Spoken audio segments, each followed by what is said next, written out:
Newton's law of motion का lecture number कौन सा है? फोर्थ या थर्ड? तुम्हें नहीं पता? Third lecture. एक्चुअली में फर्स्ट लेक्चर में अपन ने केवल न्यूटन्स लॉस पढ़े, सेकंड लॉ तक। कल वाले सेशन में या लास्ट सेशन में हमने ये देखा कि इक्विलिब्रियम्स क्या होते हैं, how to resolve the force, और कैसे इक्विलिब्रियम से क्वेश्चन सॉल्व किए जा सकते हैं। और साथ में सबसे इंपॉर्टेंट बात करी थी, बताओ क्या? Free body diagram. आज हम एक्चुअली में स्टार्ट करने वाले हैं बच्चों फोर्स के टाइप में, जिसमें सबसे पहला क्या आता है हमारे पास? Normal reaction force. दूसरे नंबर पे क्या आएगा? Tension force. तीसरे नंबर पे क्या आएगा? Friction force. बताओ सबसे पहले क्या स्टार्ट करने जा रहे हैं अपन बच्चों? Normal reaction force. कहते हैं कि कोई भी ऑब्जेक्ट जो होता है ना, कोई भी, अगर वो धरती पे बोझ है, उसे बोला जाता है W = mg। और यही क्या कहलाता है? उसका फोर्स है, वेट फोर्स। इसका मतलब इसे जहां जिस डायरेक्शन में फोर्स लगता है उसे उस डायरेक्शन में चले जाना चाहिए। चलो ठीक है, एक काम करते हैं, मैं इसके लिए इससे पहले कुछ बेसिक फोर्स भी बता ही देता हूं ना। वो कौन से है? वो है बच्चों पुश एंड पुल। ये तो चल सकता है। देखते हैं, एक m मास की बॉडी है जिस पर फोर्स लगा है F, और हमारा सवाल जितना भी आएगा ना अभी तक, उसमें क्या निकालेंगे अपन बच्चों? एक्सीलरेशन निकालना मुझे सब में। क्या तुम्हें ये कलर सही लग रहा है या दूसरा लू? एक्सीलरेशन कहते हैं कि F = ma। ये कहां से उठाया बच्चों? ये सेकंड लॉ ऑफ मोशन से उठाया। तो बताओ यहां से एक्सीलरेशन कितना जाएगा?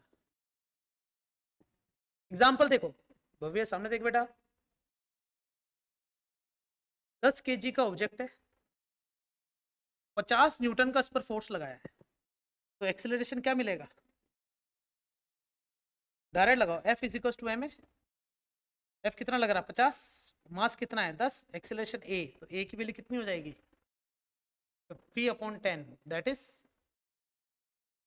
5 मीटर पर सेकेंड। चलेगा? और देखो, हट जाता हूं मैं, एक बार देख लेना, वीडियो पोस्ट करके उतार लो। फिर m मास की बॉडी है, इस पर फोर्स कैसा लग रहा है? ऐसा। हॉरिजॉन्टल से एंगल कितना बन रहा है? तो इसके लिए क्या बनाऊंगा? Free body diagram. कैसा बनता है देखना। इस m मास की बॉडी पर दो कंपोनेंट हो जाएंगे, एक इस डायरेक्शन में और एक जहां एंगल बनता है और जहां नहीं बनता है। तो एक्सेलरेशन इस डायरेक्शन में है या ऊपर है? बताओ, एक्स डायरेक्शन में या वाई डायरेक्शन में? अरे एक्सेलरेशन की डायरेक्शन कहाँ है, एक्स में या वाई में? हाँ अल्तमाश, ऑब्जेक्ट कहाँ मूव कर रहा है? आगे की तरफ मूव कर रहा है एक्स में या ऊपर की तरफ मूव कर रहा है वाई में? अगर मैं ऐसे फोर्स लगाता हूं तो वाई में। श्योर हो?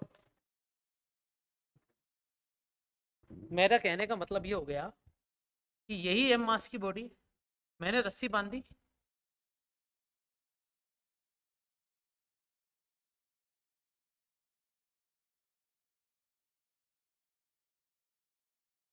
मैं इसको ऐसे खींच रहा हूं, तो कहाँ जा रहा है? आगे की तरफ जा रहा है या ऊपर की तरफ जा रहा है? इसका मतलब फोर्स इधर ही तो लग रहा है। ये एंगल कितना है? तो यही तो केस हो गया इसका। तो बताओ एक्सेलरेशन इधर है या ऊपर है? इधर। तो इक्वेशन भी यहां लगा रहा हूं, F = ma। इस डायरेक्शन में लगने वाला फोर्स कितना है? F cos थीटा = क्या है?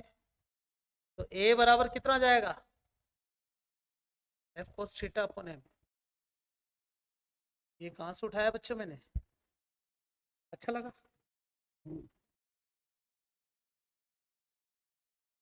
हाथों बात क्या ले लेता हूं इसका? एग्जाम्पल एक ही, ये है हमारे पास लगभग कितने किलो की बॉडी, और फोर्स लग रहा है कितने का, 50√2 न्यूटन का, और ये एंगल पता है कितना है, 45 डिग्री का है। तो तुम्हें बोला जाए कि एक्सेलरेशन बताओ, अगर तुम्हें ये फॉर्मूला याद है तो तुम सीधा आंसर लिख दोगे, 50√2 cos 45, और m कितना है 10, 50√2 cos 45 की वैल्यू √2, नीचे चल रहा है 10, √2 से √2 कैंसिल, 0 से 0। बताओ आंसर क्या है। लेकिन अब मान लो कि तुम्हें क्वेश्चन ये फॉर्मूला याद ही ना आए, तब क्या करोगे, तुम बनाओगे इसका, समझे, फ्री बॉडी डायग्राम में क्या होगा बताओ, तो लाओगे नीचे, इसके करोगे कंपोनेंट, एक इधर, इसे क्या बोलेंगे, जहां एंगल बनता है cos थीटा, तो जहां नहीं बनता है वहां sin थीटा। अच्छा, f की वैल्यू कितनी है हमारे पास, 50√2, और cos 45 कितना होता है, तो बताओ कितने न्यूटन का फोर्स लग रहा है इधर।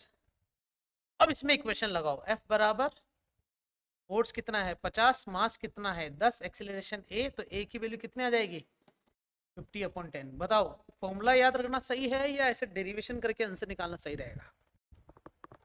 फॉर्मूले कितने याद रख लोगे तुम, मैं अभी तुम्हें 200 क्वेश्चन करवाऊंगा लगातार इस चैप्टर के फ्रिक्शन तक, 200 क्वेश्चन में 200 फॉर्मूले बनेंगे, 200 याद रख लोगे क्या, ये डेरिवेशन करने का तरीका याद रखना पड़ेगा। तो कॉमन चीज बताओ क्या चीज तुम्हें याद रखनी है। पहला तो है फ्री बॉडी डायग्राम, तो दूसरा ये, समझ गए, इक्वेशन लगा, रेडी हो, आगे चले। दो टाइप के क्वेश्चन कर लिए, एक नॉर्मल डायरेक्शन में फोर्स लगा रहा और एक किसी इंक्लाइन पे लगे, ठीक है। ये केस 1 है पुश पुल में ना, और क्या है केस 2 जब इंक्लाइन फोर्स लगे। अब क्या बताऊंगा, केस थर्ड, केस थर्ड में आ गया कि दोनों टाइप के फोर्स आ जाएगा, है ना बच्चों, किस टाइप के, ये मास की बॉडी है, यहां पर फोर्स आ गया P इसी एंगल पर, और पता है एक फोर्स और आ गया कितना Q, इसमें दोनों टाइप का केस आ गया, केस फर्स्ट और सेकंड, मानते हो कि नहीं मानते हो, इसमें फर्स्ट और सेकंड मिक्स आ गया ना। तो इस टाइप के क्वेश्चन के लिए भी क्या बनाओगे पहले, कैसे बनाते हैं फ्री बॉडी डायग्राम अपन,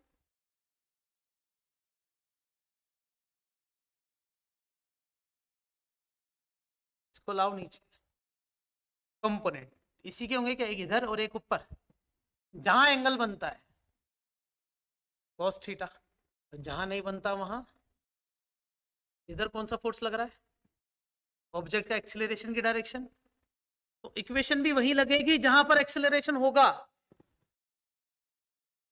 ऊपर एक्सीलरेशन नहीं है, ऑब्जेक्ट ऊपर नहीं जा रहा है, इसका मतलब वहां इक्वेशन नहीं लगाएंगे, अगर ऊपर जाएगा तो लगा देंगे, अभी ऊपर नहीं जा रहा। बताओ क्या Q और P दोनों सेम डायरेक्शन में जा रहे हैं क्या, तो क्या मैं इन दोनों को जोड़ के लिख दूं ऐसे, हाँ या ना, तो बताओ एक्सेलरेशन कितना आ गया अपॉन में मास। यही क्वेश्चन और इंटरेस्टिंग अगर बनाना होता मुझे, कैसे बनाता पता है, जब हमारे पास जो Q फोर्स है वो कहाँ चला जाए, उल्टा चला जाए, तो इसका फ्री बॉडी डायग्राम अगर बनाऊं तो सेम बनेगा यहां तक, तो सही है क्या, यहां तक तो सेम बना, बस ये क्या हो जाएगा, क्यों एक्सेलरेशन किधर मान रहे हो, इधर मान रहे हो या इधर मान रहे हो, क्या लगता है तुम्हें क्या होना चाहिए, P cos थीटा की तरफ होना चाहिए या Q की तरफ होना चाहिए, जिसका फोर्स ज्यादा होगा, मैं मान लेता हूँ ये ज्यादा है, इसका मतलब एक्सेलरेशन इधर है, तो F इज टू एम है, जो फोर्स ज्यादा उसको रखो पॉजिटिव, तो जो फोर्स कम उसको रखो नेगेटिव, तो एक्सेलरेशन कितना आ गया P cos theta minus Q upon में m, हाँ या ना। इसी के साथ देखो इनका एक एक एग्जाम्पल भी है ना, तो एग्जाम्पल के लिए मैं क्या करने वाला हूँ देखना बच्चों, इसको रखा है यहाँ,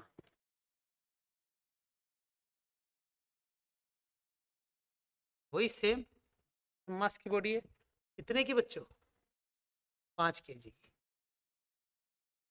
और इधर फोर्स लग रहा है अभी हमारे पास कितना न्यूटन का? 20 न्यूटन का। एंगल कितना मान लेता हूँ बच्चों में? 60 डिग्री। और यहां पर फोर्स कितना लग रहा है? बताओ क्या करेंगे इसका? पहले अपन फ्री बॉडी डायग्राम बनाएंगे। इधर लेके आओ नीचे इसको। कैसे कैसे बनेगा देखना। एक कंपोनेंट इधर, एक कंपोनेंट ऊपर। ये तो इधर है ही अभी 10 न्यूटन। इधर बताओ कितना जाएगा जहां एंगल बनता है? इक्को साड़ो जहां नहीं बनता। ओके। एक्सेलरेशन किधर है? सुनो सुनो सुनो सुनो। ये भी 10 है और ये कितना है? cos 60 की वैल्यू कितना है? अब बताओ कहाँ रखोगे? दोनों सेम डायरेक्शन में जा रहे हैं। तो F is equal to m a. तो 10 प्लस 10 बराबर 5 इंटू ए। 10 और 10। एक्सेलरेशन कितना आ गया? सबके पीछे यूनिट मीटर पर। सेम का सेम केस यहां होता, बस एक 10 यहां लगता और एक वहां लग रहा है क्या 10 न्यूटन। तो इक्वेशन बताओ किसकी मानेंगे? ऑब्वियस बात है दोनों में से किसी को भी पॉजिटिव ले लो, एक तो माइनस हो ही जाएगा। तो बताओ इसमें एक्सेलरेशन कितना मिल रहा है? 0। तो यहां पर एक खुलासा कर दूं बच्चों। एक्सेलरेशन 0 मतलब नेट फोर्स कितना आ रहा है? और नेट फोर्स 0 आने का मतलब ही क्या होता है? कौन सा केस है ये? मुझे लगता है समझ में आ गया। इक्विलिब्रियम वाला केस। इक्विलिब्रियम में अभी तक मैंने तुम्हें ये सिखाया था कि लेफ्ट हैंड साइड वाले फोर्स को राइट हैंड साइड के बराबर कर दो। एक्चुअली में इक्विलिब्रियम का मतलब होता है फोर्स तो लग रहा है लेकिन ऑब्जेक्ट कहीं नहीं जा रहा है, दैट इज कॉल्ड एक्सेलरेशन 0। मुझे एक जना यहाँ से खींच रहा है, एक जना यहाँ से खींच रहा है और मैं कहीं नहीं जा रहा, उसका मतलब फोर्स तो है लेकिन एक्सेलरेशन नहीं है। That is called I am in equilibrium. कैसे लग रहा है ये क्वेश्चन? अच्छा लग रहा है? और अगला केस देखो बच्चों, और इंटरेस्टिंग केस है थोड़ा। केस नंबर 5, क्योंकि 4th तो ये हो चुका ना। ठीक है, हो गया। हैंग होगा है ना। ठीक है, इधर देखो 5th के अंदर देखो। ये ऑब्जेक्ट लिया, इसका मास कितना मान लेता हूँ? एक फोर्स लगा P इधर, इसमें एंगल कितना है? अल्फा। एक फोर्स लगा Q इधर, इसमें एंगल कितना है? बीटा। तो क्या बनाऊंगा पहले इसका मैं? Free body diagram. रेडी हो? ये तो आ ही नहीं रहा। चलिए, एक कंपोनेंट किधर होगा बताओ? इधर। और एक कहाँ होगा? जहां एंगल बनता है cos अल्फा। और इधर इसमें बताओ एरो अंदर जा रहा है तो एक कंपोनेंट इधर और एक कंपोनेंट इसके ऊपर है ना। तो जहां एंगल बनता है cos बीटा, जहां नहीं बनता वहां। समझ रहे हो? एंगल इस बार ऊपर की तरफ बना, अगर बेस से बनता एंगल तो मैं नीचे कंपोनेंट लेता। जहां एंगल बनता है वहां cos थीटा, जहां नहीं बनता वहां। ये कंसेप्ट आज समझ में आया, जहां एंगल बनता है जहां नहीं बनता है ना। क्योंकि एंगल अपन ने इस बार हॉरिजॉन्टल से नहीं, कहां से लिया है? वर्टिकल से लिया है। देखा जाए तो ये दोनों तो आपस में नाच रहे हैं, एक्चुअली में ऑब्जेक्ट किधर जा रहा है? क्या कर दूंगा मैं यहां पर? F इज इक्वल टू, तो कितना हो जाएगा? E cos alpha plus Q sin theta बराबर। तो बताओ एक्सेलरेशन कितना आ जाएगा? P cos अल्फा और Q sin बीटा डिवाइड किसका कर दूंगा? रेडी हो सब जगह? ठीक है, देखो तो मैं तुम्हें कुछ कहानी बताना चाहता हूँ बच्चों। ये साइड 4 होगी, ये साइड 3 होगी और इसी साइड को बोलते हैं बच्चों अपन 5। 3 के सामने वाली साइड हमेशा 37 डिग्री होगी। और ये हमेशा, ये कितना होगा? तुम चाहो तो घर जाके 4 सेंटीमीटर 3 सेंटीमीटर को परपेंडिकुलर ड्रॉ करना और एक ट्रायंगल बनाना और सबकी डिस्टेंस मेजर करना, और एंगल भी मेजर कर सकते हो तुम कंपास से. You will find the angle exactly 37 and 53. So we have to write angle of sin 37 that is perpendicular upon hypotenuse. 37 के सामने वाली साइड क्या है? तो मैं तुम्हें एक चीज रटवा दूं. क्या रटवाने वाला देखना. तुम्हें ये डायग्राम बनाने की जरूरत ही नहीं है. तुम एक वैल्यू याद रख लो बस. किसकी? साइन 37 की. याद रखना 37 से 3/5. बाकी अपने आप याद होगी. पता है क्या? जो साइन 37 है वो cos 53 है. और सुर, जो साइन 37 नहीं है वो 4 है, और जो cos 53 है वो cos 37 है. आया क्या समझ में? एक की वैल्यू याद रखो, बाकी सब कंपेरेटिवली याद हो जाएगा. ऐसे टेबल बनाना होना चाहिए. हर बार लिखा करो ऐसे. मैं जब भी क्वेश्चन सॉल्व करूंगा ना ऐसे ही लिखूंगा. रेडी? क्वेश्चन करवाऊं? क्वेश्चन क्या कहता है देखना. कि यही मैंने एक ऑब्जेक्ट लिया, यहां पर एक फोर्स लग रहा है. कितना बच्चों? 100 न्यूटन का. तो एंगल कितना बना रहा है? 37. एक इधर लिया, एंगल कितना बना रहा है? 53. और कितने न्यूटन का फोर्स है? और इसका मास कितना मान लेता हूं मैं? 5 kg. क्या बनाऊंगा सबसे पहले बताओ? हाँ, फ्री बॉडी डायग्राम लिया. कंपोनेंट करने आते हैं. एक इधर है एक ऊपर. जहां एंगल बनता है, जहां नहीं बनता है. तुमने देखा मैंने को ना इसकी जरूरत भी नहीं, फिर भी मैं लिखता हूं. जरूरी है. अभी जरूरत नहीं है, लेकिन ऐसा लिखने मात्र से ही तुम आगे आने वाले क्वेश्चंस के लिए पहले से रेडी रहोगे कि कंपोनेंट हमेशा 2 होते हैं. जहां एंगल बनेगा cos थीटा, जहां नहीं बनेगा वहां sin थीटा. इधर आओ. इसका भी एक कंपोनेंट तो इधर हो गया और एक अंदर की तरफ हो गया. एरो अंदर जा रहा है इसलिए. तो एंगल यहां बन रहा है ना, तो कितना हो जाएगा? 50 cos 53 और इधर 50 sin 53. अब मैं इन सबकी वैल्यू भी लिखना चाहता हूँ. cos 37 की वैल्यू मुझे याद है बच्चों 4/5 होगी, क्योंकि sin 37 3/5 होता है.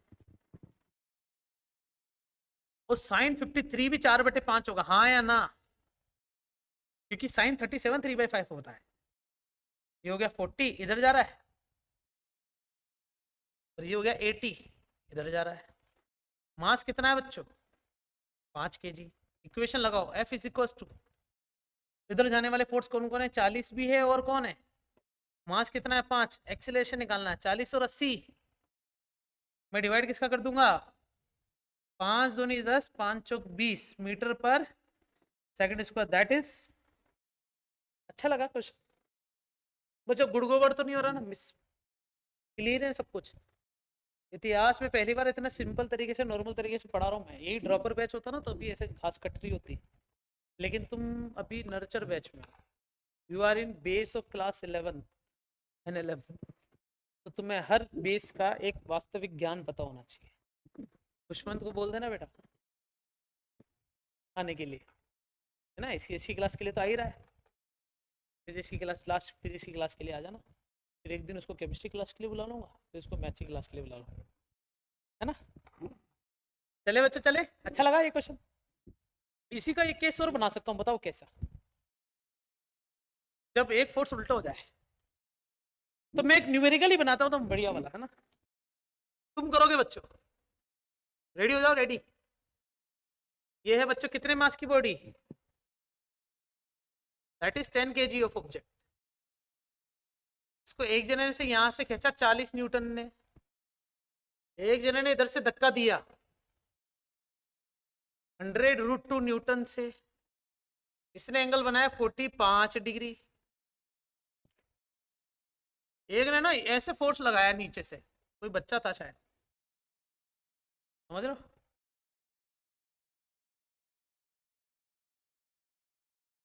कोई बच्चा ऐसे दम लगा रहा मस्त, नहीं खींच रहा है तो ना, डायग्राम के हिसाब से तो खींच रहा है. खींच लो अपने क्या है. और वो एंगल कितना बना रहा है पता है बच्चों? 60 डिग्री.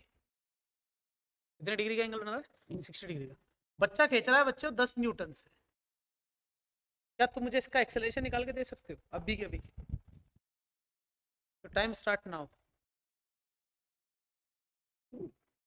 सबसे पहले बनाओ फ्री बॉडी डायग्राम।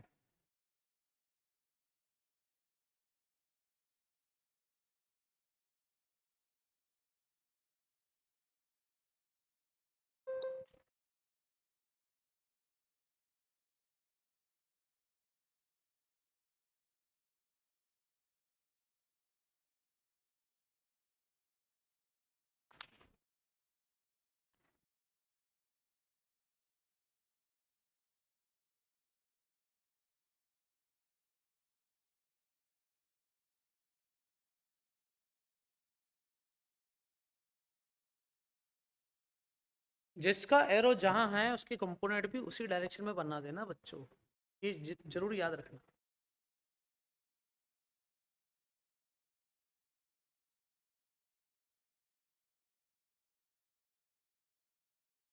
तो तुम्हारे जो मॉड्यूल्स है ना उनमें इस टाइप के क्वेश्चन जितने भी दिख रहे हैं सारे आज लगा लेना, जितने भी क्वेश्चन इस टाइप के दिख रहे हैं।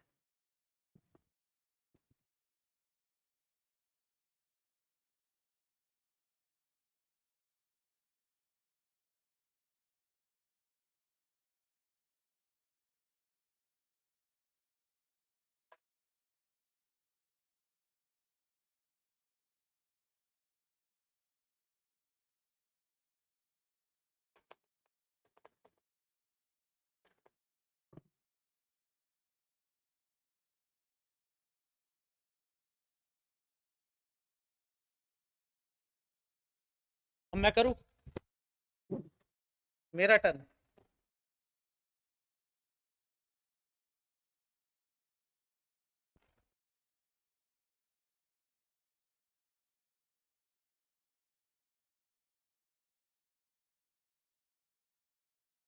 इसी के नीचे फ्री बॉडी डायग्राम नीचे ही बनाना चाहिए बच्चा ना हमेशा। देखते जाओ। सबसे पहले एक कंपोनेंट इधर और एक इधर, जहां एंगल बनता है cos थीटा और जहां नहीं बनता है, इसका कंपोनेंट किधर है? एक इधर और एक बाहर की तरफ। तो जहां एंगल बनता है cos थीटा, जहां नहीं बनता है, और इधर कितना जा रहा है, मास कितना है। तो देखा जाए तो इस ऑब्जेक्ट पर फ्री बॉडी डायग्राम का भी फ्री बॉडी डायग्राम है, देखना बच्चों। जो मुझे इस डायरेक्शन में फोर्स चाहिए वो शो करो, कौन कौन सा है? 100 √2 1/√2, 10 cos 60 की वैल्यू 1/2, ये कितना है 40। फिर देखते जाओ कितना मास है इसका, इससे कट गया। आगे कितने से जा रहा है? 100 से। पीछे कितने से जा रहा है? 5 से। आगे कितने से ले जाया जा रहा है? तो एक्सेलरेशन वास्तव में कहाँ होगा? इसी डायरेक्शन में। Equation F is equal to 100 plus 40 minus 5 is equal to 10 है। कितना? 145 माइनस 5 135। किस किस का आंसर आया बताओ ये? 135/10 मतलब 13.5 मीटर पर सेकेंड स्क्वायर। बोलो किस किस का आया आंसर? एक का बस।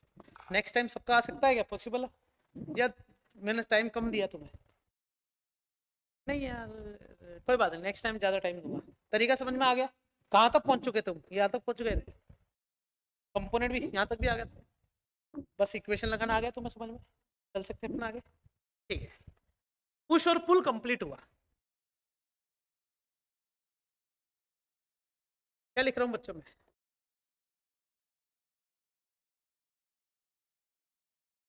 कौन सा केस है ये? Special case. इसका मतलब होता है ऑब्जेक्ट इज सिचुएटेड एट, कहां पर? इंक्लाइन प्लेन पर सिचुएटेड है। समझ रहे हो क्या कहना चाह रहा हूं? जैसे ये ऑब्जेक्ट है,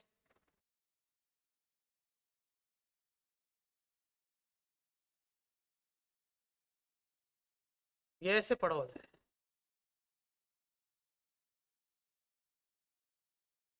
ठीक है, तो मास कितना है, m, दिख नहीं रहा, m। मुझे बताओ ये नीचे क्यों जाना चाहेगा, ग्रेविटी की वजह से। इसका मतलब ग्रेविटी का जो फोर्स होता है W is to m g, वो यहां लगेगा या यहां लगेगा या यहां लगेगा, बताओ कहां लगेगा, फर्स्ट सेकंड या थर्ड, थर्ड में लगेगा, क्योंकि ग्रेविटी हमेशा, क्योंकि जिस टाइप से पड़ा हुआ है ग्रेविटी यही काम कर रही होगी, तो ये गलत है। लेकिन तुम देख रहे हो कि ये ऑब्जेक्ट यहां जा रहा है, इसका मतलब यहां पे भी फोर्स लग रहा है, और इसके चिपकते हुए जा रहा है, इसका मतलब इधर भी एक फोर्स लग रहा है, तभी तो चिपक रहा है, नहीं तो ये लुढ़कते हुए जाना चाहिए था, स्लाइड कर रहा है। हम कह सकते हैं कि कुछ फोर्स तो है जो इसको उस पर चिपकाने का काम कर रहा है, स्लाइडिंग करने की, और कुछ फोर्स है जो इसको नीचे की तरफ स्लाइड करते हुए ले जा रहा है। ठीक है, ये एंगल कितना मान लेता हूं, इसे पता क्या बोलते हैं, angle of inclination, inclination, angle of inclination. अब सही है, कहते हैं ये एंगल थीटा है, तो ये कितना होगा 90 minus theta. Right angle triangle बन रहा दिख रहा है क्या तुम्हें, छोटा सा राइट एंगल ट्रायंगल नहीं दिख रहा, अगर ये एंगल थीटा तो ये 90 माइनस थीटा, अगर ये 90 माइनस थीटा तो ये कितना हो जाएगा वापस, देखो ये थीटा तो ये 90 माइनस थीटा, और ये एंगल 90 लग रहा नहीं लग रहा तुम्हें, तो ये थीटा हो जाएगा ना, अरे यार एक 90 माइनस थीटा होगा तो दूसरा थीटा होगा, 90 माइनस थीटा क्यों होगा वो, जैसे एंगल है ये 60 होता तो ये 30 होता, और ये 30 होता तो ये 60 होगा। आ रहा है नहीं आ रहा समझ, वापस बताओ, ये आ गया अल्तमाश, एक और बार वापस, तो मैं इसको मिटा देता हूं,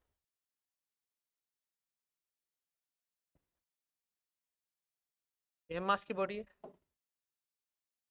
एम जी कहाँ लग रहा है नीचे, तुम इसका ट्रायंगल पूरा करोगे और इस एंगल को थीटा मानते हो, तो किसी भी राइट एंगल ट्रायंगल में एक थीटा होता है तो दूसरा क्या होता है, हमेशा याद रखना पेयर होते हैं।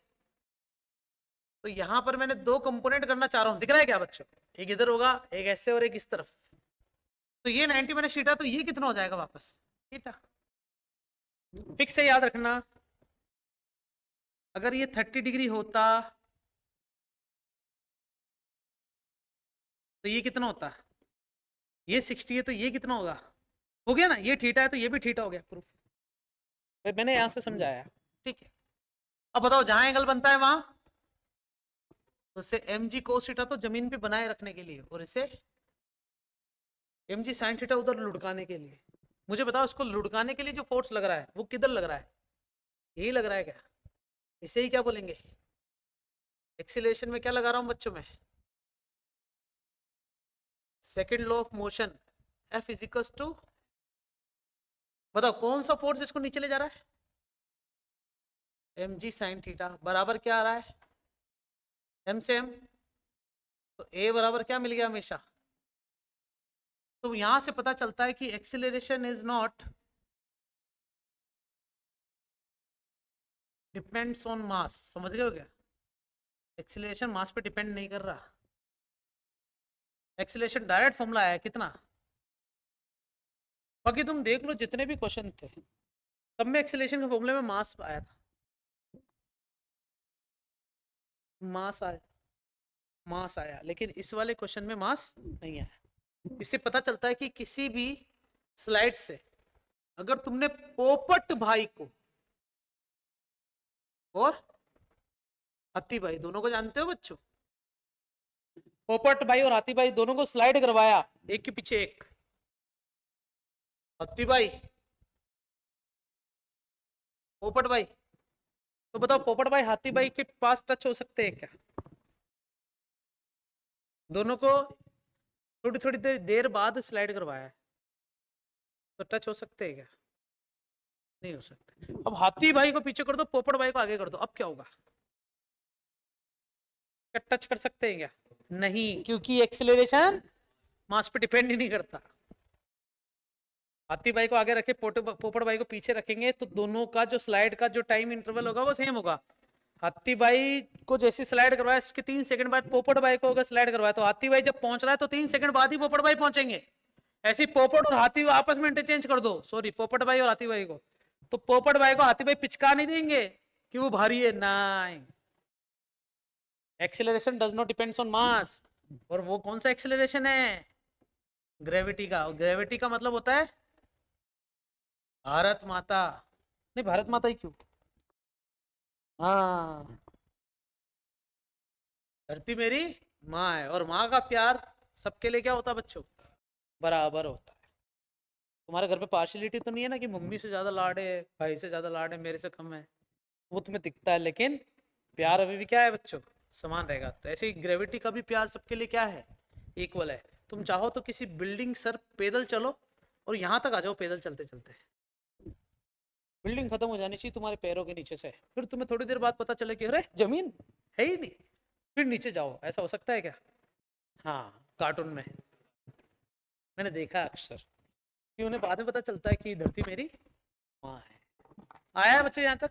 इंक्लाइन ये वाला याद रखना बच्चों। और देखो कि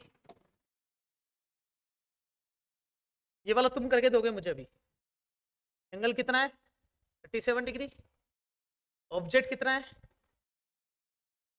100 केजी का। क्या तुम मुझे इसका एक्सेलरेशन बता सकते हो? बताओ।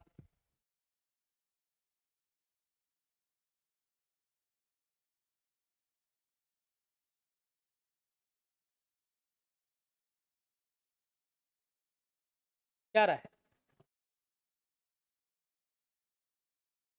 तुम्हें कैलकुलेशन करने की जरूरत ही नहीं है, सीधा आंसर बताया बच्चों मैंने। क्या जी की वैल्यू होती है 10 और साइन 37 की वैल्यू कितनी होती है?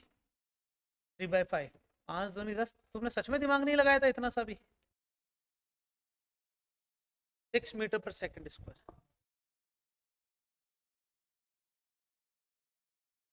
100 kg ना ये। तो मैं क्यों करूंगा भैया, जब मैंने कह दिया है कि एक्सेलरेशन ड्यू टू ग्रेविटी केवल जी पे डिपेंड करती है, तो why should I do this basic derivations? I have the formula g sin theta. That's why I'm given the putting the value only. Okay. तो एक्सेलरेशन का फॉर्मूला किसी भी incline face पर यही होता है, मुझे कोई रॉकेट साइंस लगाने की जरूरत नहीं है। सही है। मजा तो तब आए जब इसी केस में ना ऊपर भी एक फोर्स लग जाए, लेकिन नहीं लगा रहा मैं। चलो मैं कर ही देता हूं। एक और है बच्चे क्वेश्चन। कितने की बॉडी है? 1000 किलोग्राम। सही है। एंगल कितना है? 53। और पता है क्या हो रहा है? इसको ना नीचे जाने से कोई रोक रहा है। कौन रोक रहा है? फ्रिक्शन रोक रहा है। और फ्रिक्शन फोर्स दे दिया बच्चा मैंने कितना? 40 न्यूटन नहीं, 4 न्यूटन ले लेता हूँ। कितना ले लेता हूँ? 4 न्यूटन। तो बताओ नेट एक्सेलरेशन कितना आएगा? तो यहां पर फॉर्मूला लगेगा, देखो कैसे। एम जी साइन थीटा, तो एफ बराबर एम ए, देखते जाना। नीचे कौन सा फोर्स लग रहा है? M g sine theta. ऊपर से कौन खींच रहा है? 4 बराबर मास कितना है? 1000। एक्सेलरेशन कितना? ए। अब आएगा मजा। एम की वैल्यू 1000, जी की वैल्यू 10, साइन थीटा की वैल्यू 4/5 माइनस का 4। 4 बहुत छोटा नहीं हो जाएगा? 40 ले लो बच्चों। हाँ, 5 दूनी 10, 2 चौक 8, 8000 माइनस 40 से भी कुछ काम नहीं हो रहा बच्चों, 4000 ले लो। एक जीरो कम। बराबर कितना चल रहा है? 1000। 8000 में से 4000 माइनस करेंगे कितना? 4000 डिवाइड कितना? 1000। कट गया। एक्सेलरेशन कितना आ गया? और अच्छा लगा ना? इसमें इक्वेशन लगानी पड़ेगी, इसमें इक्वेशन लगाने की जरूरत नहीं है। ये हमने खत्म करे बच्चों किस टाइप के क्वेश्चन? पुश और पुल के। अब बेसिक क्वेश्चन थे वो तो सारे हो गए। अब जो क्वेश्चन आते हैं वो कैसे आएंगे? क्या लिखा है? Normal reaction force. ढंग से सुनना बच्चों। नॉर्मल रिएक्शन का मतलब ही होता है बच्चों क्या? रिएक्शन। और ये कहां से आया बच्चों? थर्ड लॉ ऑफ न्यूटन कहता क्या पता है तुम्हें? जो एक्शन फोर्स होता है ना वो बराबर होगा किसके?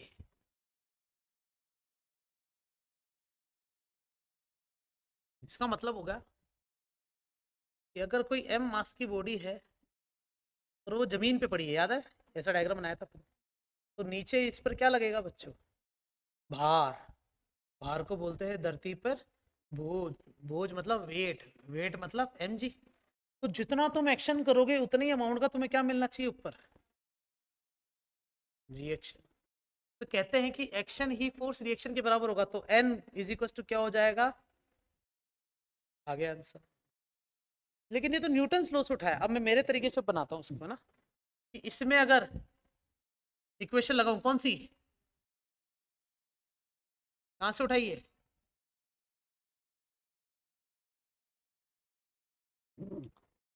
मुझे बताओ ये ऑब्जेक्ट आगे पीछे जा रहा है क्या?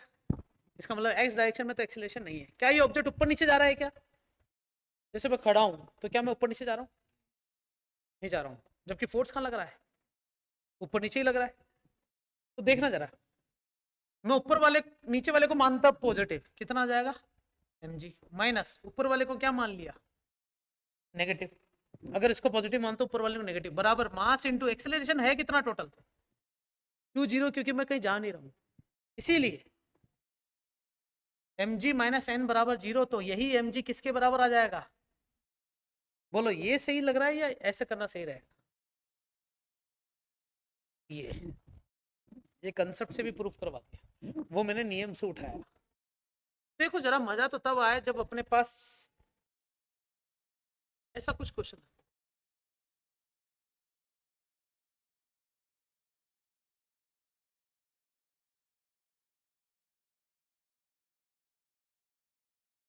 है क्या? ये m1 मास की बॉडी हो रही है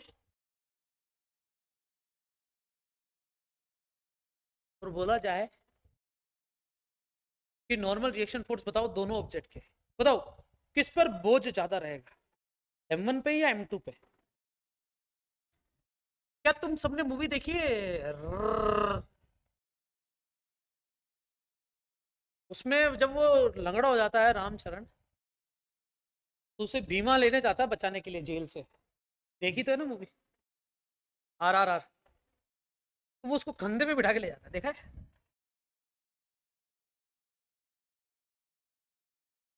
हाँ या ना? वो कंधे पे बिठा के वो बड़े बड़े स्टंट करते हैं, मस्त मार धाड़ सब कुछ। तो मूवीज में ना पहले से बता दिया जाता है कि रामचरण की टांगे तो टूट जाती है, लेकिन वो बाइसेप्स मजबूत करने के लिए पुशअप्स लगाता है, पिनअप्स लगाता, पुशअप्स लगाता, ताकि मूवी में आगे जो फाइट दिखा रखे ना उसमें बाइसेप्स और यही है। तो इस वजह से वो खड़ा तो नहीं हो सकता, लेकिन he can use his arms और कुछ भी कर सकता है, ऐसे लटक सकता है, गोल घुमा सकता है, रोटेशनल डायनेमिक्स की धज्जे उड़ा सकता है। लेकिन एक टाइम आता है कि वो आगे जाके फिर वो उसकी अपनी टांगों पे भी खड़ा हो जाता है और उसके पास तीर कमान आ जाता है और बस जय श्री राम हो जाता है। देखा तुमने ये वाला सीन है ना? तो मैं तो उससे पहले का बता रहा हूँ कि भीमा जब रामचरण को लेने जाता तो कंधे पे बिठा देता, तो बताओ किसकी टांगों पे ज्यादा जोर रहेगा, रामचरण की या भीमा की? तो इसमें भी बताओ किसकी टांगों पे ज्यादा जोर रहेगा, m2 पे या m1 पे? तो वो चेक करने के लिए फ्री बॉडी डायग्राम बनाऊंगा।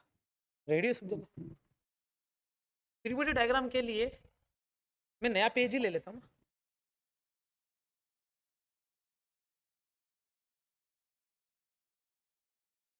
ये सही है, ये m1 है और ये क्या है? m2। ये इधर आ गया, ये इधर आ गया। मुझे बताओ ये धरती पे बोझ है कितने से, लेकिन धरती उतने ही अमाउंट का इस पर नॉर्मल रिएक्शन फोर्स दे रही, कितना? ये भी धरती पे बोझ है कितना, लेकिन फिलहाल ये धरती पे बोझ नहीं है, किस पे बोझ है? m2 पे बोझ है, आया ना? और ये m2 के बोझ की वजह से सुनना, ये m1 m2 पे घुस जाना चाहिए, नहीं घुस रहा क्योंकि m2 उतने ही अमाउंट का क्या लगा रहा है इसके ऊपर, दैट इज, समझ गए क्या? अच्छा मुझे बताओ m1 जो है वो m2 पे अपना बोझ लगा रहा है या नॉर्मल रिएक्शन लगा रहा है? बोझ, इसलिए केवल एक ही एरो आया, जबकि m2 जो है वो n1 पे क्या लगा रहा है? नॉर्मल रिएक्शन, इसलिए n1 आया। तो ये कहां से आया?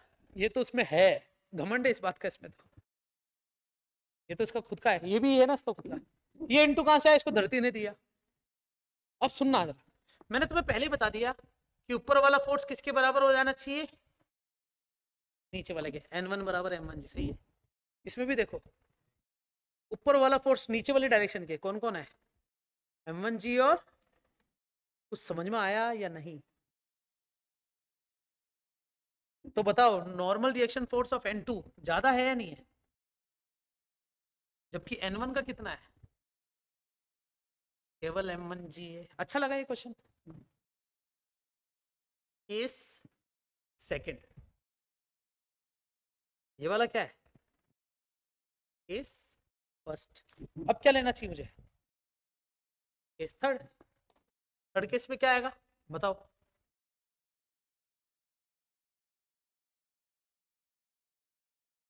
ये कौन है M1, ये कौन है M2, ये कौन है M3।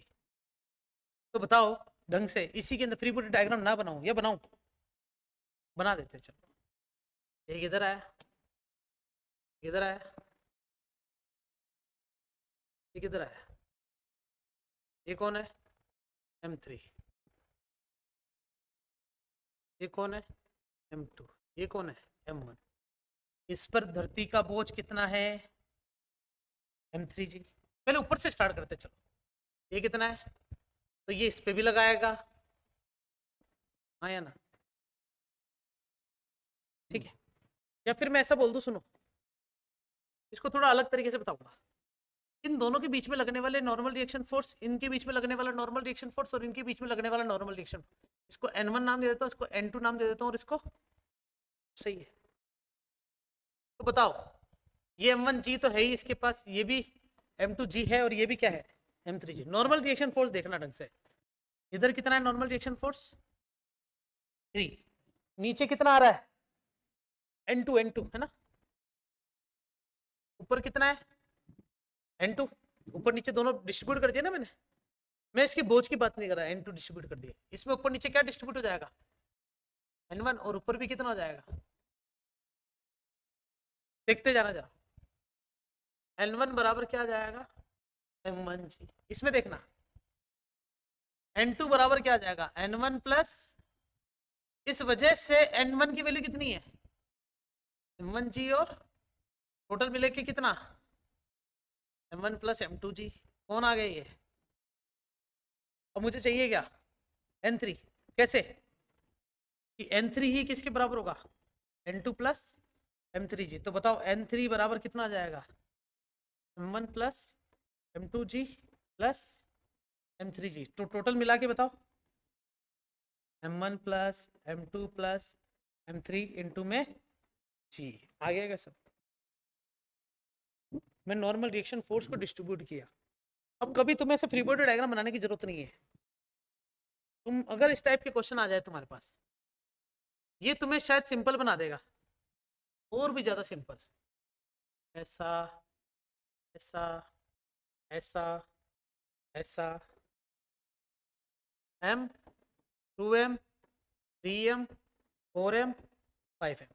तो सबसे पहले इनके बीच का नॉर्मल रिएक्शन फोर्स को क्या नाम दे दिया N1 की वैल्यू, इनके बीच का कितना है, तो N2 की वैल्यू पता है कितना आएगा 3mg। कैसे लिख दिया, क्योंकि इसकी टांगे ना इन दोनों को उठा रही है। ये वाला बताओ 3 4 5 6, अरे समझ गए क्या, ये बताओ N4 की वैल्यू 5 और 6 है, 5 और 6 10 हो गए यार, कितना हो गया, लास्ट वाली राइटिंग ही गंदी होगी। N4 की वैल्यू डायरेक्ट निकल रही है ना बच्चों, याद आ गया। तो इसमें कोई मैंने फ्री बॉडी डायग्राम बनाया नहीं, कभी कभी फ्री बॉडी डायग्राम बनाने की जरूरत नहीं पड़ती, डायरेक्ट भी आंसर निकाले जा सकते हैं। कुछ गड़बड़ तो नहीं हो रही है, M हो गया 3 हो गया 6 हो गया, 3 4 5 6, 6 और 4 हाँ 10 आएगा ना इधर यार, गलत हो गया यार, ये तो 10 है, लेकिन ये आएगा N5, वो कितना आएगा 5 और 4 9 9 और 3 12, 13 14 15, मतलब 5 10 में जोड़ दो, कितना आ गया? नॉर्मल रिएक्शन फोर्स ज्यादा है ना। नीचे वाली की तो टांगे देखी नहीं अपन ने, जो इतना संभाल के बैठा हुआ था। क्वेश्चन ऐसा हो सकता है कि एक स्टेप वाले केक है और वो गिर गया, तो बताओ नीचे वाले पाले पे कितना नॉर्मल रिएक्शन फोर्स था जिस वजह से पूरा गिर गया? समझ गए? 15 mg का फोर्स था। अच्छा था ना क्वेश्चन? आज हमने सिर्फ बेसिक्स वाले क्वेश्चन करे। कल नॉर्मल रिएक्शन के में मोशन वाले क्वेश्चन कराऊंगा। ये तो है बिल्कुल चुपचाप बैठे रहना, एक के ऊपर एक रख देना। एक हो तो एक के पीछे एक खड़ा कर, जैसे रेलगाड़ी, एक बॉक्स के पीछे दूसरे बॉक्स को रोक के धक्का देना। तो क्या पहला वाला भी जाएगा या नहीं जाएगा आगे? ये चर्चा करेंगे नेक्स्ट सेशन में। ठीक है बच्चों, बाय बाय, आज के लिए इतना काफी है।